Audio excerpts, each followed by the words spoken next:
नमस्कार दोस्तों, good evening. Mask लगाना बहुत कंपलसरी है इस समय, क्योंकि जो वेरिएंट फैला हुआ है बहुत ख़तरनाक है और मास्क लगा के ही हमारी पूरी टीम अभी काम कर रही है, रेस्क्यूज़ कर रही है। आज बहुत दिनों बाद हम किसी रेस्क्यू के बाद का वीडियो, रिलीजिंग का वीडियो शूट कर रहे हैं। अभी तक काफ़ी सारे वीडियोस जो थे वो पुराने थे या नॉलेजेबल दूसरे वीडियोस हम अपलोड कर रहे थे। अभी आज के दिन हमने 3 रेस्क्यूज़ किए हैं अभी तक, जहां ब्लॉक कॉलोनी से एक कॉमन सैंड बोआ हमने रेस्क्यू किया। उसके बाद वहां से आते समय ही एक और कॉल पड़ गया नारायण मंदिर के पास, जो कि रास्ते में ही पड़ता है, तो वहां से एक रफ स्केल सैंड बोआ हमने रेस्क्यू किया। उसके बाद चूड़ी टिकरा के इलाके से एक स्पेक्टिकल्ड कोबरा हमने रेस्क्यू किया। तो सबसे पहले हम बोआस को रिलीज़ करेंगे दोस्तों, उसके बाद हम कोबरा को थोड़ा आगे जाके रिलीज़ करेंगे।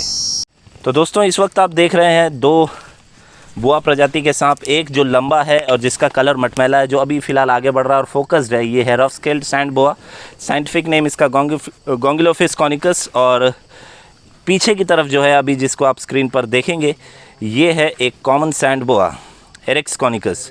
डाइट दोनों की सेम है, दोनों की फैमिली सेम है, बोएड फैमिली को ये बिलोंग करते हैं।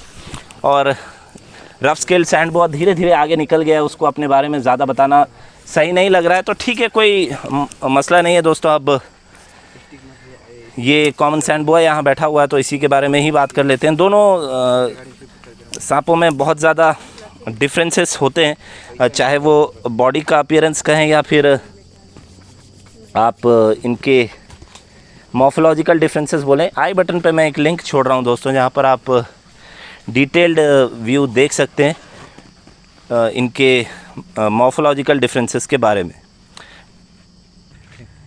मोशन की बात करें दोस्तों, तो ये आप देख रहे हैं अभी रफ स्केल सैंड बोआ को आगे बढ़ते हुए, तो ये नॉर्मल जैसे स्नेक स्क्रॉल करते हैं उस तरीके का मोशन ना हो के स्ट्रीमलाइंड पैटर्न में एक सीधी रेखा में ये आगे बढ़ते हैं।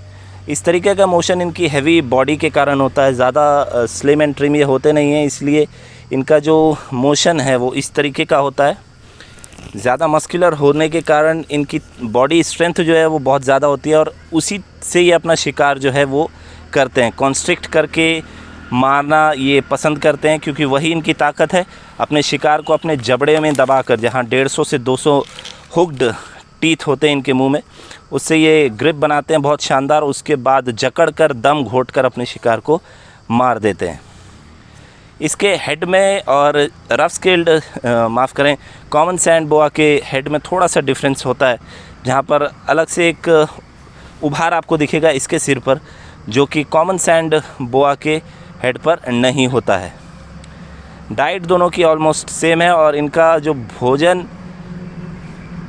ढूंढने का तरीका है वो भी सिमिलर है। इनका जो मेन डिफरेंसेस है, मैंने जैसा बताया आपको कि आप लिंक दी हुई है वीडियो की, आप उसे ज़रूर देखें। कलर इसका ज़्यादा मटमैला होता है, जो कि मिट्टी जो रहती है उसके हिसाब से मैच करता है, और काफ़ी वेरिएशन होते हैं, ज़रूरी नहीं है कि इकलौता यही कलर हो। और कॉमन सैंड बोआ का आपने कलर देखा जो थोड़ा सा शाइनी ब्लैक होता है, या ग्लॉसी ब्लैक अगर कहा जाए तो ज़्यादा बेहतर होगा। तो दोस्तों अब बात करते हैं कॉमन सैंड बोआ की। चूँकि एक शॉट आपको दिखाना था रफ स्केल्ड का, इसलिए हम थोड़ा उस तरफ चले गए थे। तो हेड का अगर आप देखेंगे तो इसने भी छुपाया हुआ है अपना सिर। कोशिश करेंगे कि इसका सिर दिख जाए। रात शाम हो चुकी है और सूरज ढल चुका है, तो ज़्यादा देर जंगलों में रहना ठीक नहीं होता।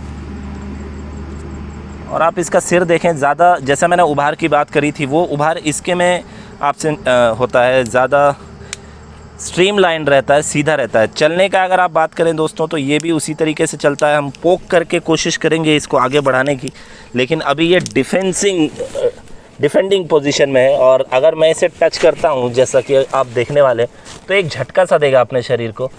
देखा आपने दोस्तों? तो ये अटैकिंग इसकी जो पोजीशन है वो तब होती है जब ये आप देखें अपनी बॉडी को इसने फ्लैटन करके ज़मीन पर चिपकाया हुआ है, और सिर इसका टिपिकली मुड़ा हुआ है। एक अजीब सी आकृति बनाकर ये अपने सिर को और बाकी के हिस्से को बचाने का प्रयास कर रहा है, क्योंकि वेनम तो होता नहीं दोस्तों। और सांपों का जो मुख्य ताकत होती है वो उनके पूरे मुंह पे ही होती है, क्योंकि और तो कोई ऑर्गन है नहीं जिसके सहारे वो लड़ पाएँ। इसके स्केल्स को आप देख रहे हैं दोस्तों, पूंछ का हिस्सा थोड़ा सा ग्रैनुअल्ड रहता है स्केल्स का, और बाकी जो हिस्सा है वो स्मूथ रहता है। और ग्रैनुअल से मेरा मतलब है दानेदार। जब ऐसे तो खैर फील नहीं होता, लेकिन जो रेस्क्यूअर्स या जिन्होंने इसे कभी रेस्क्यू किया है वो ज़रूर महसूस कर पाएंगे कि इसकी पूंछ जो होती है थोड़ी सी खुरदरी महसूस होती है। तो दोस्तों आई बटन पर जो लिंक दिया हुआ है आप उस पर ज़रूर देखिएगा मॉर्फोलॉजिकल डिटेल्स के बारे में। अब आते हैं स्पेक्टिकल्ड कोबरा पर। तो दोस्तों देख रहे हैं आप स्पेक्टिकल्ड कोबरा जो कि थोड़ा नाराज़ नज़र आ रहा है और ठीक ठाक साइज़ कहा जाएगा इसे, ज़्यादा बड़ा ये है नहीं। और स्पेक्ट्स इसके निकल के आए हैं। दोस्तों स्पेक्ट्स इसके दिख रहे हैं तो मैं एक दिलचस्प बात बताना चाहूँगा। एक कुछ दिन पहले यूट्यूब पर एक वीडियो देखा था जहाँ पर एक रेस्क्यूअर हैं, उन्होंने रेस्क्यू किया एक कॉमन कोबरा और ये कहा अपने वीडियो में जैसे ही वो उसे निकाल रहे थे और बड़ा ही ख़तरनाक ढंग से उन्होंने निकाला, और ये कहा कि कॉमन कोबरा और स्पेक्टिकल्ड कोबरा ये दो अलग अलग स्पीशीज़ के सांप हैं और कॉमन कोबरा जो होता है वो स्पेक्टिकल्ड कोबरा से कम विषैला होता है।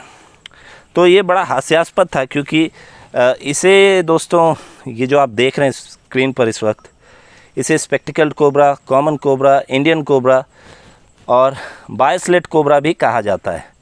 मोनोस्लेट या बायोस्लेट या मोनोकल्ड या बायोकल्ड, इसे एक्चुअल में नाम जो दिया गया है वो इसके जो पीछे आंखें बनी हुई हैं या जो पीछे इसके आकृति आपको दिखती है उस कारण है। मोनोकल्ड कोबरा जो होता है उसके पीछे एक आपको आकार दिखता है चंद्र जैसा, इसीलिए उसे मोनोकल्ड कहा जाता है। सिंगल, मोनो मतलब सिंगल।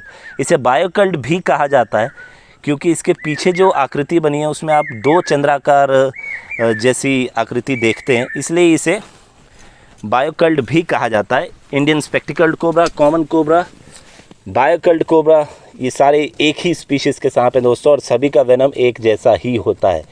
तो हमेशा से ही हमारी टीम का ये कहना रहा है कि ऐसे अनुभवहीन रेस्क्यूअर्स को प्रमोट नहीं करना चाहिए। इन सारे लोगों के सब्सक्राइबर्स अगर आप देखेंगे तो बहुत ज़्यादा हैं, खैर उससे कोई फ़र्क नहीं पड़ता, नॉलेज लेकिन ज़ीरो है।